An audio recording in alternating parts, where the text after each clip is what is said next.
अस्सलाम वालेकुम। सुहेल खान नए अपने व्लॉग के साथ सुप्रीम कोर्ट से बराह रास्त। जनाब, आज सुप्रीम कोर्ट ऑफ पाकिस्तान के 3 रुकनी बेंच ने पंजाब और खैबर पख्तूनख्वा में इलेक्शन के इनेकाद के हवाले से आज उस पर फैसला रिज़र्व कर लिया।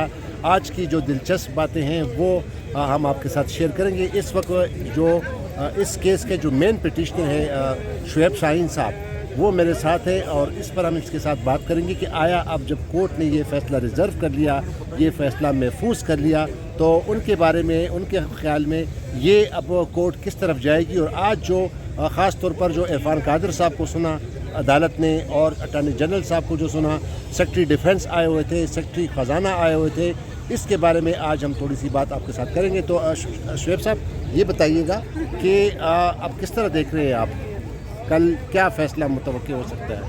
देखिए, बिस्मिल्लाहिर्रहमानिर्रहीम। सबसे पहली बात तो यह है सुहेल साहब के कोर्ट ने इससे पहले भी आर्गूमेंट्स कर लिए थे और पहला फ़ैसला भी आ चुका था 3/2 का, जिसको 4/3 कहने की कोशिश की गई सरकारी वकला की जानिब से। मेरा ख्याल है कोर्ट ने उसको बड़ी डिटेल ऑब्जर्वेशन के साथ बता दिया और 27 जो तारीख का 27/2 का जो फैसला था उसमें उनको पढ़वाया, जिस पर 9 ऑनरेबल बेंचेस ने ख़ुद लिख के दिया था वहाँ रिकन्स्टिट्यूशन ऑफ द बेंच। और उस लिहाज से जब रिकन्स्टिट्यूशन होगी और 5 मेंबर बेंच बैठ गया और 3 ने हक में फैसला दे दिया और 2 ने डिफरेंस ऑफ ओपिनियन दी, एक तो ये बड़ी वाज़ेह होगी। दूसरी बात आप देखेंगे, आइन का तकाज़ा है, आइन ये पाबंदी लगाता है कि 90 डेज़ में इलेक्शन हो गए। आइन के तकाज़े को किसी नज़रिया ज़रूरत के तहत और किसी हवाले से उसको चेंज नहीं किया जा सकता। हाँ, पिछली दफ़ा भी जो आर्डर हुआ था उसमें कोर्ट ने अपने पैराग्राफ 14 में लिख दिया था कि 90 डेज़ का मतलब 90 डेज़ है और 9 अप्रैल की डेट जो प्रेसिडेंट ऑफ पाकिस्तान ने दी है वो बिल्कुल दुरुस्त है। लेकिन चूँकि इबहम था और इलेक्शन कमीशन ये कह रहा है कि हमें 52 डेज़ मिनिमम चाहिए, लिहाजा for that purpose in extreme emergency में अंडर आर्टिकल 254 का जो तकाजा है, हम नियरेस्ट मिनिमम पॉसिबल टाइम जो है ना वो आप दे दें 90 डेज़ के करीब तक।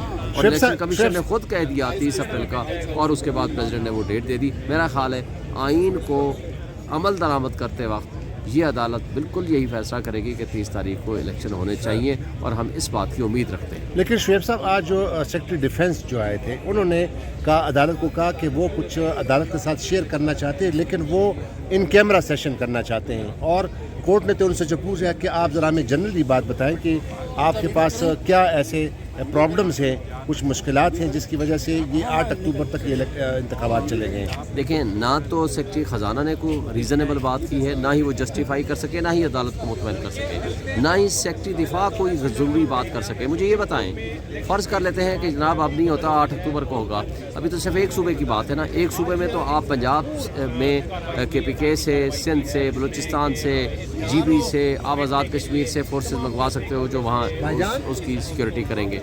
मुझे ये बताया कि जब पूरे पाकिस्तान में होगा उस वक्त आप सिक्योरिटी कहाँ से लाओगे? आप हमसायों से मंगवाओगे या ऊपर से फरिश्ते उतरेंगे? इसका मतलब ये सिर्फ बहाने हैं और कोर्ट को ये अंडरस्टैंड कर लिया है उन्होंने कहा है कि फिर आप अगर सेक्रेटरी डिफेंस को कहा है ना, उसे कहा अगर ये नहीं तो आप रिजर्व फोर्सेस मंगवा लो, एक दिन की ड्यूटी करनी है ना। या जो दूसरे फोर्सेस हैं वो भी तो फोर्सेस है ना, नेवी है, आपके पास एयर फोर्स है, उनके पर्सनस मंगवा लो। आपको हम ये कहाँ कह रहे हैं, लेकिन मेरा ख्याल है कि ये सिर्फ बहाने थे। ये सारे मुख्तदर तबके और हल्के मिले हुए थे, गवर्नमेंट मिली हुई है, हमारी इस्टेब्लिशमेंट मिली हुई है, इलेक्शन कमीशन ऑफ पाकिस्तान इसमें मिला हुआ है। आप इससे अंदाज़ा लगाओ ना कि ये सारे मिल के ये कोशिश कर रहे हैं कि किसी ना किसी तरीके से, किसी ना किसी हवाले से हम इलेक्शन का अल्तवा कर दें, इलेक्शन को डिले करने में कामयाब हो जाएंगे। इसके अलावा और कोई ऐसी बात नहीं। शाहीन साहब, आज आखिरी टाइम में चीफ जस्टिस ऑफ पाकिस्तान ने कहा कि ये पॉलिटिकल डायलॉग इनको करना चाहिए, तमाम सियासी जमातों को डायलॉग करना चाहिए, लेकिन ये लोग नहीं आए और जब ये इन्होंने इसका हल कोई नहीं निकाला तो फिर अदालत के सामने ये मामला आ गया। लेकिन फिर भी चीफ जस्टिस साहब ने कहा कि हम फिर भी आपके लिए वेट करते हैं और अगर आप कुछ नहीं किया तो फिर हम जो है ना अपना जो है वो फोर्स इस्तेमाल करेंगे। और आज ख़ुसूसी तौर पर इसके साथ आज की जो पॉलिटिकल जो पार्टीज़ के जो वकील हैं वो भी तो मुकम्मल तौर पर नाकाम हो गए।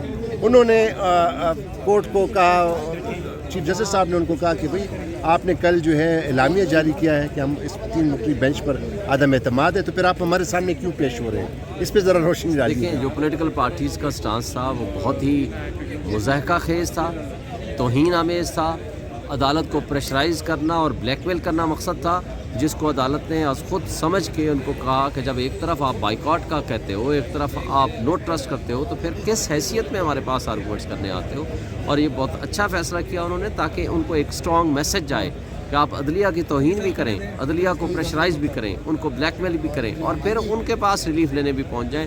میرا خیال ہے ٹھیک فیصلہ کیا. اور پچھلے ہفتے انہوں نے سپریم کورٹ نے خود کہا تھا کہ جی آپ ایک پولیٹیکل سولوشن آپ خود نکالیں اور بیٹھے تمام پولیٹیکل پارٹیز ڈائلاگ کریں. اور عمران خان صاحب نے اپنے وکیل کو بھی لکھ کے دے دیا اور خود بھی کہا کہ ٹھیک ہے جی میں for the purpose of smooth and fair election میں ڈائلاگ کرنے کے لیے تیار ہوں. لیکن اس کا انہوں نے جو جواب دیا ہے پچھلے ہفتے اور کل، انہوں نے کہا ہم نے کوئی ڈائلاگ نہیں کرنا. کیوں؟ اس لیے کہ الیکشن سے بھاگنا چاہتے ہیں، الیکشن کرانا نہیں چاہتے. ان کو الیکشن میں اپنی ناکامی نظر آ رہی ہے اور عمران خان کی کامیابی نظر آ رہی ہے. اس لیے یہ آئین کو بھی پامال کرنا چاہتے ہیں، یہ قانون کو بھی پامال کرنا چاہتے ہیں، یہ عدلیہ کی تضییق بھی کرنا چاہتے ہیں، لیکن الیکشن نہیں کرانا چاہتے. بہت شکریہ شعیب شاہین صاحب. شعیب شاہین صاحب یہ بھی ذرا بتائیے گا، یہ جو آخر بیچ میں جو سابق وزیر خزانہ اور پاکستان تحریک انصاف کے جو موجودہ سیکرٹری جنرل ہیں اسد عمر، انہوں نے زبردست آج کہا کہ انہوں نے کہا کہ 20 ارب روپے ہمیں الیکشن کے لیے چاہیے، لیکن ابھی اس کے ساتھ ان کو جو ڈیولپمنٹ فنڈ ہے 470 ارب روپے وہاں پہ پڑے ہوئے. اس پر جی کورٹ جو ہے نا اس کی بڑی اپریشیشن کی اس پہ.